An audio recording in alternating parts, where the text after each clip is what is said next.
RS brothers లో ఆషాఢం KG sale మళ్ళీ మొదలైంది. మరెన్నో క్రేజీ ఆఫర్స్ ఖైదీ చేయండి ఆర్ఎస్ బ్రదర్స్.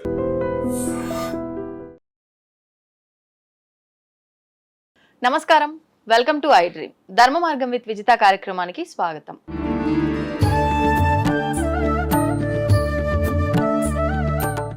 సాధారణంగా మనందరం కూడా మంత్రాల గురించి, జపాల గురించి, ఉపాసనల గురించి మాట్లాడుకోవాల్సి వస్తే మంత్రాల్లో అతి ముఖ్యమైన మంత్రము గాయత్రి మంత్రం అని చెప్పి మాట్లాడుకుంటూ ఉంటాం. కానీ ఈ గాయత్రి మంత్రం ఆడవాళ్ళు చేయడానికి పనికిరాదు అని చెప్పి మామూలుగా అంటే ఉపాసన తీసుకున్న వాళ్ళు కానివ్వండి, లేదంటే బ్రాహ్మణులు కానివ్వండి, వేదాలు చదువుకున్న వాళ్ళు, ఇలాంటి వారు మాత్రమే ఈ గాయత్రి మంత్రం చేయడానికి అర్హులు అని చెప్పి వింటూ ఉంటాం. అసలు ఏంటి వాస్తవము, దీని గురించి ఋషులు ఏం చెప్పారో ఇప్పుడు మాట్లాడి తెలుసుకుందాం.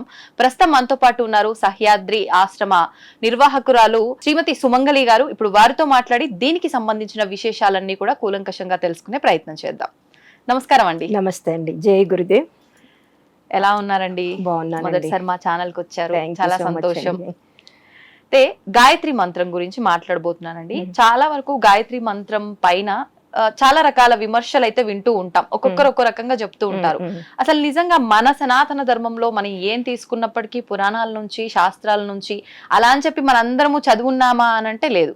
దాన్ని ఆధారంగా మన ఋషులు, మునులు, పెద్దవాళ్ళు చెప్పినవే మనం పాటిస్తాం. ప్రత్యేకించి గాయత్రి మంత్రం గురించి మన ఋషులు ఏం చెప్పారో వివరించండి. జై గురుదేవ్. శ్రీ శ్రీరామకృష్ణ సమర్థ సద్గురుదేవాయ నమః.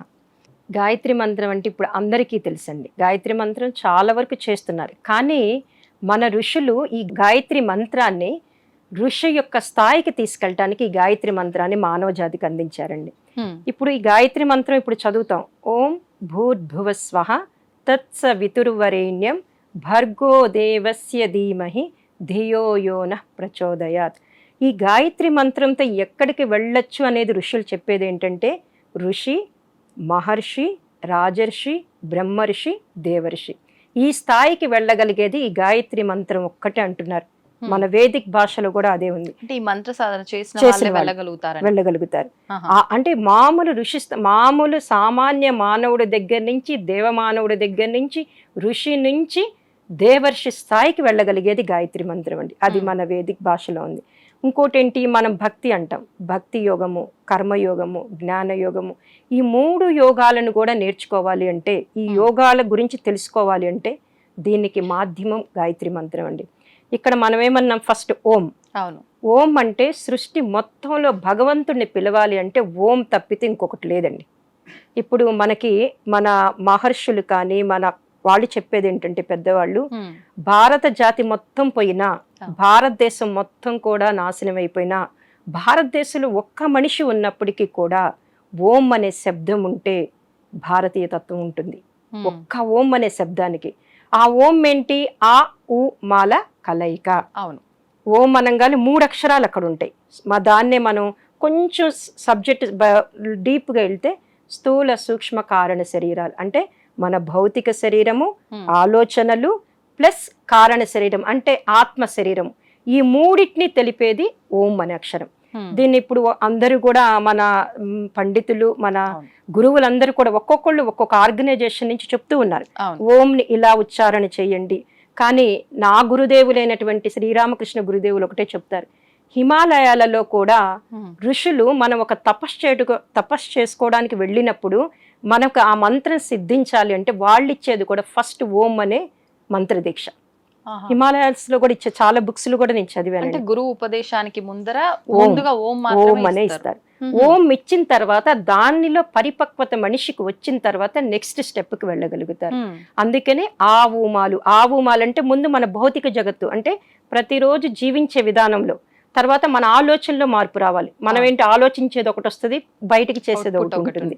ఆలోచన జగత్తులో మార్పు రావాలి. కారణ జగత్తుని ఆత్మిక జగత్తు అనొచ్చు, లేదా అసలు ఆలోచన పుట్టడానికి బీజం ఏర్పడేదే కారణ జగత్తు. ఈ 3 స్టేజ్ని మార్చేది ఓంకారం అండి. అందుకని మనం భగవంతుని పిలవాలంటే ఓంతోనే పిలుస్తాం, ఇంకొక శబ్దం లేదు. ఇప్పుడు ఇందాక మీరన్నట్టుగా నేను విన్నంత వరకు కూడా ఈ ఓం ఉచ్చరించే విధానం కూడా ఒక్కొక్కరు ఒక్కో రకంగా ఉచ్చరిస్తున్నారు. అసలు ఏంటి వాస్తవం ఏంటి, ఎలా ఉచ్చరించినా కరెక్టేనాది? అంటే జనరల్ గా ఈ ఓంకారాన్ని ఎలా ఉచ్చరించాలంటే ఆ ఊమాలతోనే ఉచ్చరించాలి. ఇప్పుడు నేను ఒకసారి ఉచ్చరించి చూపిస్తానండి. ఆ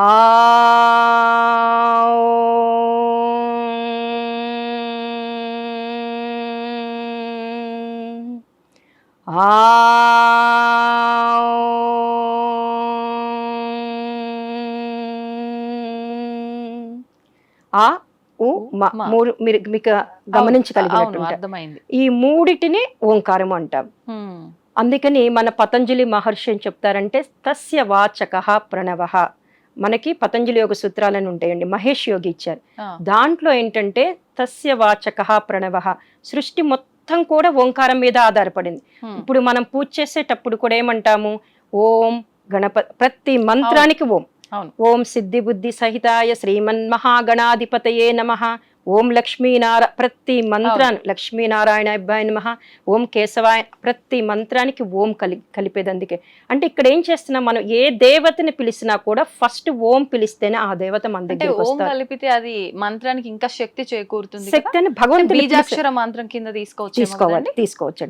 అంటే భగవంతుని పిలవాలంటే ఆ ఓంకే భగవంతుడు స్పందిస్తాడు. ఆ శబ్దానికి ఉన్నటువంటి శక్తి అండి. కానీ ఇప్పుడు ఈ ఓం యాడ్ చేసినప్పుడు లేదంటే అమ్మవారికి సంబంధించి ఓం ఐం క్రీం అని చెప్పి ఇలాంటివన్నీ మనం యాడ్ చేసినప్పుడు అవి బీజాక్షర మంత్రాలు అవుతాయి కాబట్టి గురువు ఉపదేశం లేదే స్వతహాగా ఎవరికి వాళ్ళు చేయడానికి పనికిరాదు అంటుంటారు కదా, దాని గురించి ఏమంటారు? అంటే బీజాక్షరాలకు కూడా ముందు ఓం పెడతారండి.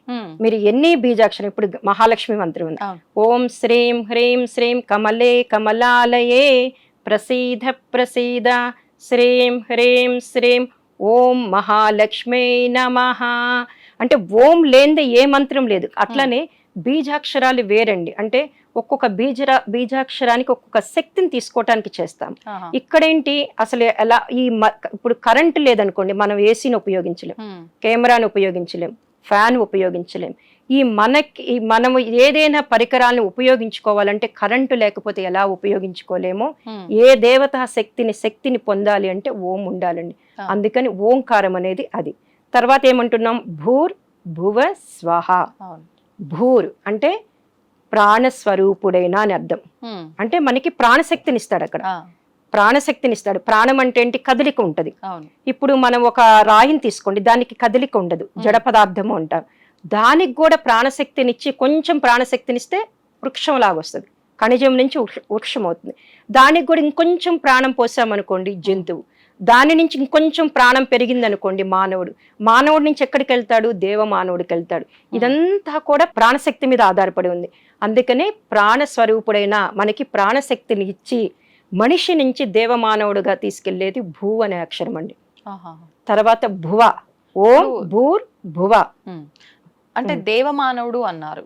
నేను ఈ పదాన్ని కొత్తగా వింటున్నా. యాక్చువల్ గా మానవుడు వరకు ఓకే, తర్వాత మానవ జీవితం అనేది ఇంకా జన్మరాహిత్యం, మోక్షం పొందుతారని చెప్పి అంటారు.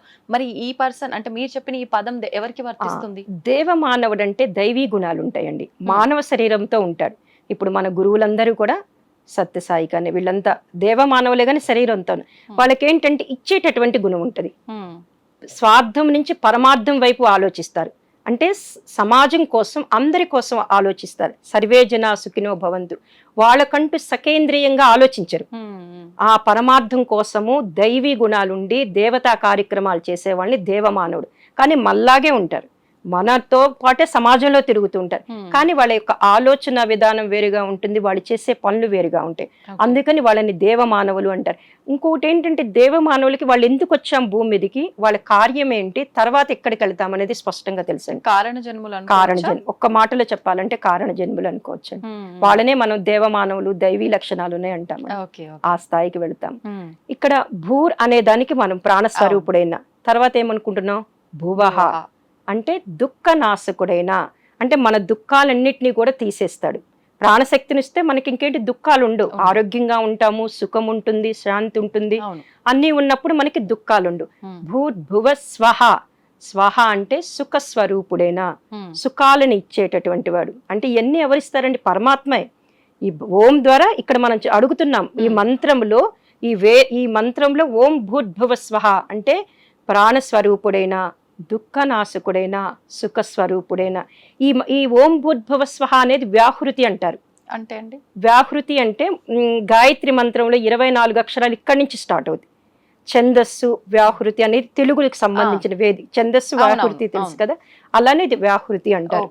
ఇక్కడ తత్సవితుర్వరేణ్యం భర్గో దేవస్య ధీమహి ధియో యో నః ప్రచోదయాత్. ఎప్పుడైతే ఈ తత్సవితుర్వరేణ్యం నుంచి ప్రచోదయాత్ వరకు 23.5 అక్షరం ఉంటుంది జనరల్ గా. ఇది బాడీలో మన జీన్స్ ఎన్ని ఉంటాయి, 23.5. ఈ రెండు కూడా లింక్ అయి ఉంటాయండి. అది చాలా మందికి తెలియదు. సైంటిఫిక్గా కూడా పిల్లలు లేనటువంటి వాళ్ళకి పిల్లలు పుట్టట్లేదు అంటే వాళ్ళని ప్రతిరోజు కూడా ఒక 10 అంటే 1000 సహస్ర గాయత్రి చేయిస్తే వాళ్ళల్లో ఆ గర్భసంచిలో కానీ వాటిలో ఆ హార్మోన్స్ ఏర్పడి ఆ జీన్స్ కూడా మళ్ళీ అవి యాక్టివేట్ అయ్యి వాళ్ళకి పిల్లలు అంటే జీన్స్ వల్లనే పిల్లలు పుట్టకపోవచ్చు. ఈ గాయత్రి మంత్రం జీన్స్ని కూడా మార్చేస్తుంది. అందువల్ల ఆ 24 అక్షరాలని ఇప్పుడు మనం అందరం అనుకుంటున్నాము. ఆ 24 అక్షరాల వల్ల జీన్స్ యాక్టివేట్ అవుతాయి. అట్లనే ఈ స్వహ భూర్భువ స్వహ అని అనుకున్నాం. తత్స్ అంటే ఆ అంటే ఆ తత్స్ అనేది ఆ అంటాం. భగవంతుడు అనొచ్చు, ఆ పరమాత్మ అనొచ్చు. తత్స్ వితురువ వితురువ అంటే తత్ సవిత్ సవిత్ అంటే ఆ సూర్యుణ్ణి, ఆ ప్రకాశవంతమైన సూర్యుణ్ణి, వరేణ్యం శ్రేష్ఠుడైనటువంటి భర్గో దేవస్య ధీమహి అంటున్నాం ఇక్కడ. భర్గో అంటే ఏంటి? మమ్మల్ని మాలో ఉన్నటువంటి అంధకారాన్ని పోగొట్టేటటువంటి అంటే మన పాపాలను నశింపచేయి. దేవస్య ఇచ్చేటటువంటి గుణం కలిగిన వాడు. దేవస్య మీనింగ్ ఏంటంటే ఇచ్చేటటువంటి గుణం కలిగిన వాడు. ధీమహి నేను నా ఆత్మలో ధరించుదును కాక. ఇంతవరకు ధియోయోన ప్రచోదయాత్. ధియోయోన అంటే మా యొక్క బుద్ధులు, ఇక్కడ నానమండి. మా ధియోయోన అన్నప్పుడు మా యొక్క బుద్ధులను సన్మార్గము వైపు ప్రేరేపించుకాక. ప్రచోదయాత్ సన్మార్గం వైపు ప్రేరేపించుకాక. ఇక్కడ ఒక్క లైన్ లో మనం చెప్పుకోవాలనుకోండి, ఓం బుద్భువ స్వహ తత్సవితుర్వరేణ్యం, ఆ శ్రేష్టమైన సవిత తేజస్సుని, భర్గో దేవస్య ధీమహి అంటే నాలో ఉన్నటువంటి అంధకారాన్ని పోగొట్టి, ధియోయోన ప్రచోదయాత్ మా యొక్క బుద్ధులను సన్మార్గం వైపు ప్రేరేపించుకాక. సన్మార్గం వైపు వెళ్ళిపోయాడు అనుకోండి, వాడికి ఇంకా సుఖంగానే ఉంటాడు. చాలా వరకు కోరికలు తగ్గిపోతాయి. ముందు సన్మార్గం వైపు ఉన్నప్పుడు ఏంటంటే ఏది కావాలి, ఏది వద్దు, ఏది ఇంపార్టెంట్, ఏది అన్ఇంపార్టెంట్ అని ఆలోచించుకోగలిగే శక్తి పెరుగుతుంది. అంటే అసలు ఫస్ట్ ఇది అవసరము అనే ఒక ఆలోచన కూడా రాదు వాస్తవంగా చెప్పాలంటే. రాదండి. అందుకని గురుదేవులు ఒకటే అంటారు, మీరు 8వ ఏట ఉపనయన సంస్కారం చేసి ఒక బాలుడికి గాయత్రి మంత్ర దీక్ష ఇచ్చేవాళ్ళు పూర్వకాలంలో. ఇప్పటికి కూడా ఉందండి, గాయత్రి పరివార పద్ధతిలో ఉంది. ఉపనయన సంస్కారం చేసి వాడికి యజ్ఞోపవిత ధారణ చేసి గాయత్రి మంత్రం ఇచ్చి ప్రతిరోజు 108 సార్లు చేయించండి. చేయించటం వల్ల వాడు 16వ సంవత్సరం వచ్చేసరికి ఏది మంచిది ఏది చెడు, ఇప్పుడు సమాజంలో అంతా కూడా విపత్కర పరిస్థితులు, అన్ని సదాలోచనలు అస్సలు లేవు. వాడు సమాజం చెప్పినట్టే వింటాడు, తల్లిదండ్రులు చెప్పినట్టే వినడు. ఎప్పుడైతే వీడికి 8వ ఏట గాయత్రి మంత్రం ఇచ్చి రోజు కనీసం 24 సార్లైనా చదివిస్తే వాడు డెఫినెట్ గా 16వ సంవత్సరం వచ్చేసరికి ఇది మంచి ఇది చెడు, నేను ఏ లక్ష్యం కోసం వచ్చాను, ఏం చదువుకోవాలి అనే సద్బుద్ధి అతనిలోకి వస్తుందండి. అంటే ఇప్పుడు మీరు అన్నట్టుగా ఆ సద్బుద్ధి రావాలి, సన్మార్గంలోకి వెళ్ళాలి అని అంటే ఇప్పుడు చెప్పింది ఎంతవరకు చెప్పారు అంతవరకు విన్నాము అనే ధోరణిలో ఉన్న వాళ్ళే ఉన్నారనుకోండి, ఎలా వెళ్తారంటారు సన్మార్గంలోకి? ఆ సద్బుద్ధి ఎలా వస్తుందంటారు? అంటే మంత్ర జపం చేయటం వల్ల ఆటోమేటిక్ గా వస్తుందండి. అంటే ఆ వైబ్రేషన్స్ మారిపోతాయి, శబ్దం మార్చేస్తుంది. అంటే ఇప్పుడు మనం ఆ మంత్రంలో కూడా అడుగుతున్నాడు కదా, ఆ శ్రేష్టమైన అంటే ప్రాణస్వరూపుడైన, దుఃఖ నాశకుడైన, సుఖ స్వరూపుడైన ఆ పరమాత్మని నేను అంతరాత్మలో ధరించుదును కాక, ఆయన మాలో అంధకారాన్ని పోగొట్టి మా బుద్ధులను సన్మార్గం వైపు ప్రేరేపించుగాక అని అడుగుతున్నాడు. 108 సార్లు అడిగినప్పుడు అది పనిచేస్తుంది కదండి. ఇప్పుడు ఆ మంత్ర జపంలో ఒక్కొక్క గాయత్రి మంత్ర జపం మాల పట్టుకొని చేస్తున్నప్పుడు వాడు ఆ మంత్రం చదువుతున్నప్పుడు కూడా ఎందుకు ఫలితాలు రావట్లేదు అని చాలా మంది 30 మాలలు 20 మాలలు చేస్తారండి. మంత్ర జపం మీద మాల చేతిలో ఉంటుంది, మనసు ఎక్కడికో వెళ్తుంది. గురువుగారు ఒకటే చెప్తారు, మాల పట్టుకొని నువ్వు జపం చేసేటప్పుడు ప్రతి అక్షరము కూడా చెవులతో విను. చెవులతో వినటం వల్ల ఆ మంత్రాక్షత ఇప్పుడు మనం ఏదైతే చెప్పుకున్నామో ఆ అర్థము దిగుతుందండి. ఆ అర్థము దిగినప్పుడు ఆ మంత్రంలో ఆ ఒక్కొక్క అక్షరము వెనకాతులు ఉన్నటువంటి అర్థం పట్టుకున్నప్పుడు వీడి జ్ఞానం వైపు వెళ్ళగలుగుతారు. అలాంటి రిజల్ట్ ఇస్తుందండి. అట్లనే సన్మార్గం అనుకుంటున్నాం మనం. ఇప్పుడు చాలా మంది అంటారు గాయత్రి మంత్రం చేయంటే మాకెందుకు సద్బుద్ధి, మేము మంచిగానే ఉన్నాం కదా, బాగానే ఉన్నాం కదా, మాకు డబ్బులు ఉన్నాయి కదా, సన్మార్గం ఏంటి అంటారు.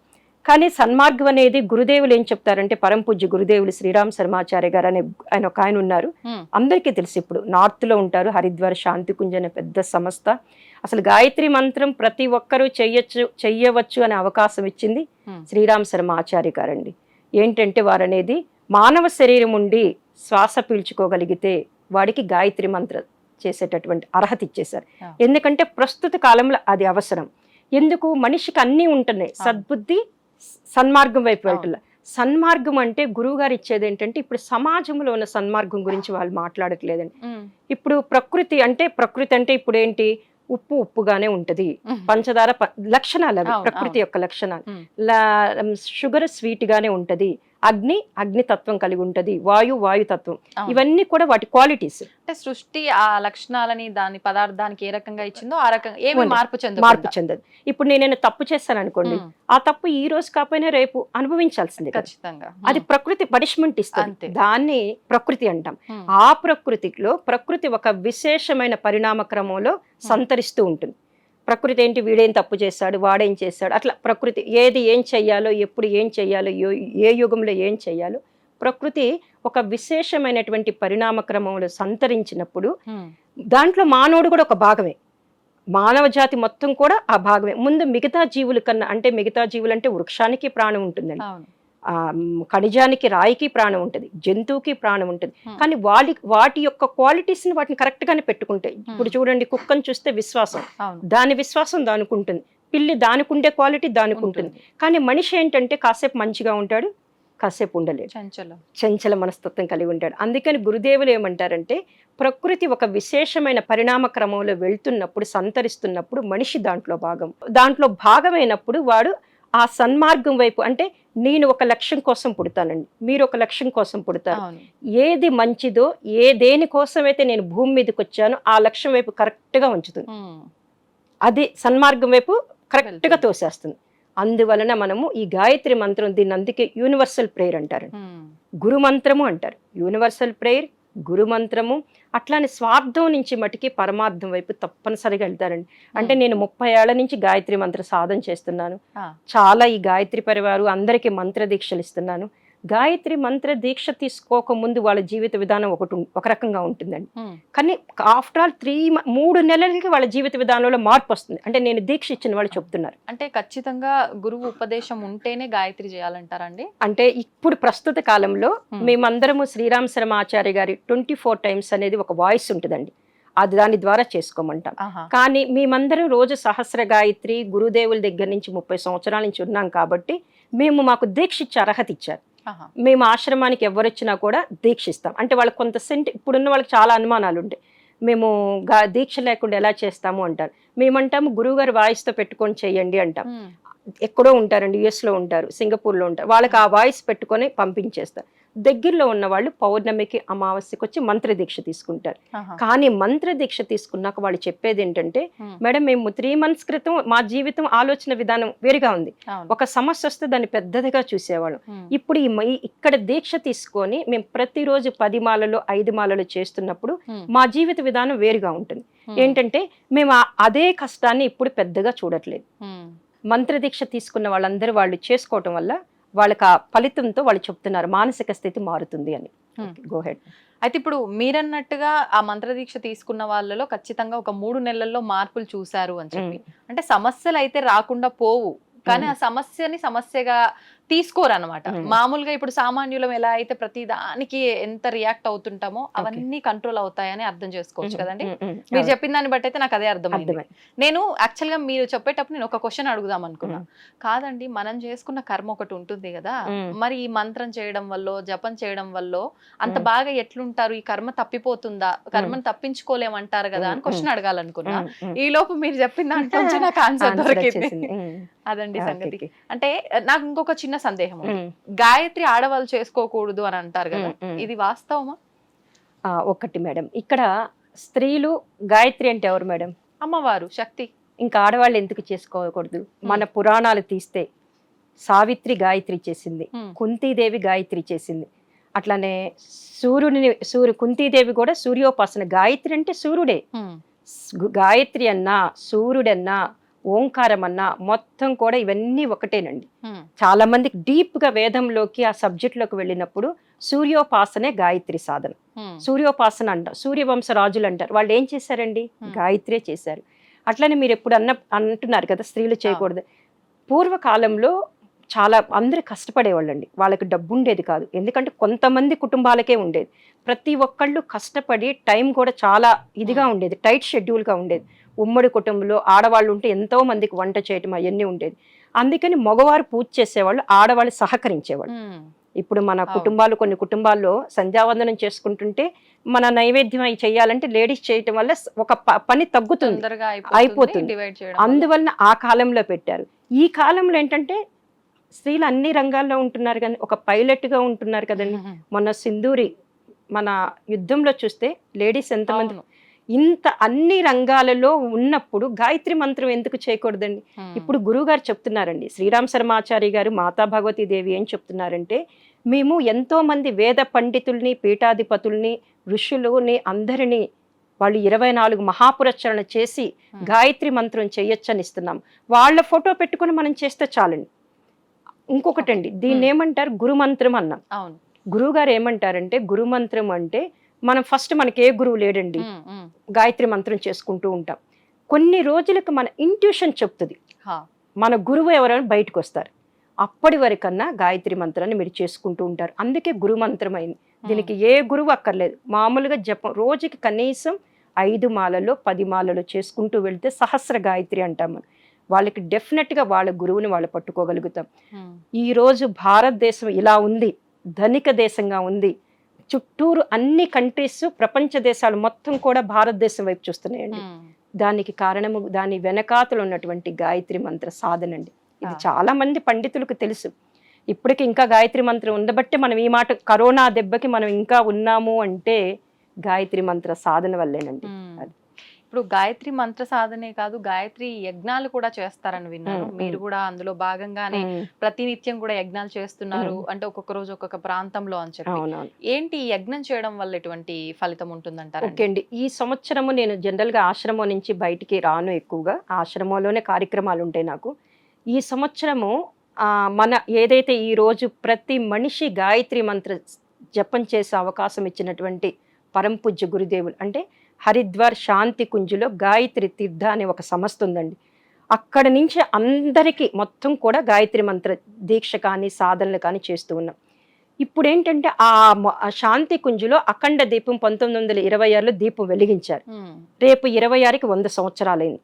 అలాగే శ్రీరామ్ శర్మ ఆచార్య గారు అని చెప్తున్నాను కదండి, వారికి 8వ ఏట గాయత్రి మంత్ర దీక్ష తీసుకొని 15వ ఏట వరకు ప్రతి నిత్యం 5 మాలలు చేస్తూ ఉన్నారు. ఆ 15వ ఏట ఆయనకి వాళ్ళ దాదా గురుదేవులు కనిపించి ఆయనకి జ్ఞానం కలిగిన రోజు అది. అదొక పాయింట్. ఇంకోటి ఏంటంటే మాతా భగవతీ దేవి అంటే చాలా మందికి తెలియదు, ఆమె శక్తి స్వరూపిణి. మా మాస్టర్ గారు చెప్తుంటారు, ఈ రోజు ఆడవాళ్ళు అన్ని రంగాలలో ముందుకు వెళుతున్నారు అంటే ప్రపంచం మీద ఉన్న ఆడవాళ్ళందరూ కూడా మాతాజీ యొక్క శక్తి. ఆమెను దుర్గామాత అంటాము. ఆమె ద్వారా వెళ్తున్నారు కాబట్టి మాతాజీని గుర్తు చేసుకుంటూ 100 సంవత్సరాలు శత జయంతి వేడుకలు జరుగుతున్నాయండి. దీని సందర్భంగా మాకు హరిద్వార్ నుంచి ఒక ఇన్ఫర్మేషన్ వచ్చి మెసేజ్ ఇచ్చారు.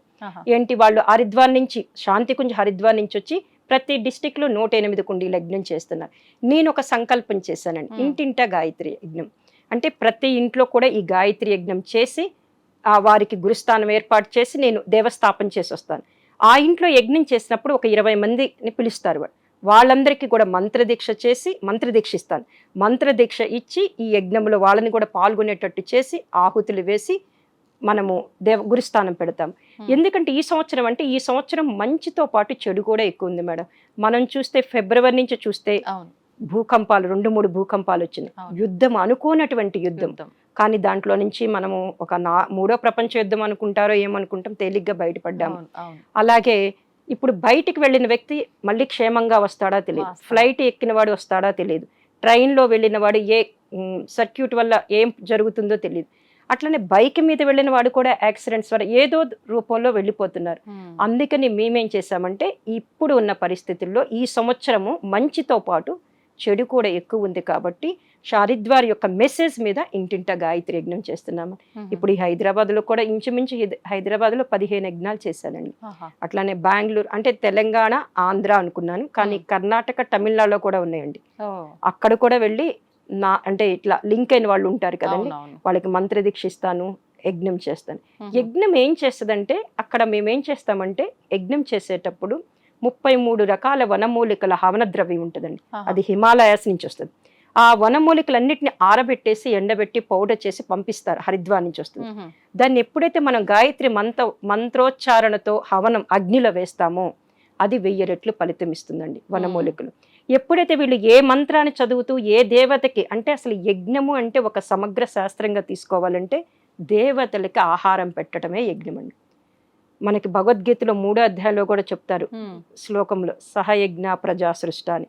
అంటే యజ్ఞంతో పాటే మనం ప్రతి మనిషి యజ్ఞంతో పాటు పుట్టాడు. ఆ. కోరికలు తీర్చుకోవడానికి మనం యజ్ఞం చేస్తాం. మ్మ్. ఇప్పుడు ప్రతి ఒక్కరికి ఒక్కొక్క సమస్య ఉంటుంది కదండి, ఏదో ఒక సమస్య, అనారోగ్యం. అందువల్ల వాళ్ళింట్లో యజ్ఞం చేశాననుకోండి, వాళ్ళు సుఖంగా ఉంటారు కదా.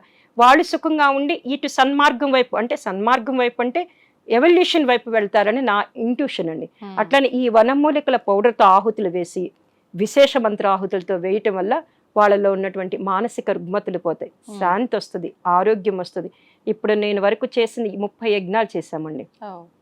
అటు వైజాగ్, బొబ్బిలి, తణుకు అన్ని చోట్ల మ్మ్. చేస్తే అన్ని చోట్ల వాళ్ళు నాకు వెంటనే ఫోన్ చేసి చెప్పారండి, చాలా రిజల్ట్ వచ్చింది. నిన్నటి దాకా ఏదో బాధగా, ఏదో ఒక అశాంతిగా ఉన్న వాళ్ళకి యజ్ఞం చేసి వచ్చిన తర్వాత వాళ్ళు నాకు ఫోన్ చేసి చెప్పడం ఏంటంటే, చాలా తృప్తిగా ఉంది మేడం. అట్లనే గురుస్థానం అని పెట్టాం మేము. ఆ గురుస్థానం పెట్టాక వాళ్ళకి వెంటనే ఆ అంటే గురుస్థానం పెట్టడం వల్ల ఆ గురువు అనుగ్రహం వెంటనే కలిగినట్టుంది. ఓ. చాలా రిజల్ట్ రావటం జరిగింది మేడం. ఆహా. అందుకని ఈ సంవత్సరం మొత్తం ఆ. ఇలా యజ్ఞాలు ఫిబ్రవరి వసంత పంచమి వరకు చేస్తాం మేడం. ఎవరు పిలిచినా వచ్చి కూడా ఈ యజ్ఞం చేస్తాం. మ్మ్. వాళ్ళు సుఖంగా ఉండాలని. ఇంట్లో యజ్ఞం అంటే చాలా ప్రాసెస్ ఉంటుందని భయపడుతున్నారు. అవును. అంత ప్రాసెస్ కాదు. ఇది 1.5 గంటల సమయాన్ని వాళ్ళు మాకు కేటాయిస్తే మ్మ్. రెగ్యులర్గా ఉండే పూజా సామాగ్రితో, సమిదలు, హోమకుండితో, ఈ హవన ద్రవ్యంతో, ఆవు నెయ్యితో యజ్ఞం చేస్తాం మేడం. అంటే అవన్నీ మీరే అంటే provide చేస్తారా? అంటే వాళ్ళు అంటే హవన ద్రవ్యము, హోమకుండి, అంటే వేదికి సంబంధించిన కాష్టపాత్ర అవన్నీ మేము తీసుకెళ్తాం మేడం. మ్మ్. మిగతా ఎండు కొబ్బరి, ఆవు నెయ్యి, పూలు, అక్షంతలు అవన్నీ ఇంట్లోనే ఉంటాయి కదా, ఆ. అది వాళ్ళు ప్రొవైడ్ చేస్తారండి. ఓ. అంటే మొత్తానికి మీరు వసంత పంచమి వరకు వరకు ఈ ఉందండి. కార్యక్రమాలు 108 యజ్ఞాలు చేయాలని, 108 గృహాల్లో చేయాలని సంకల్పం అండి.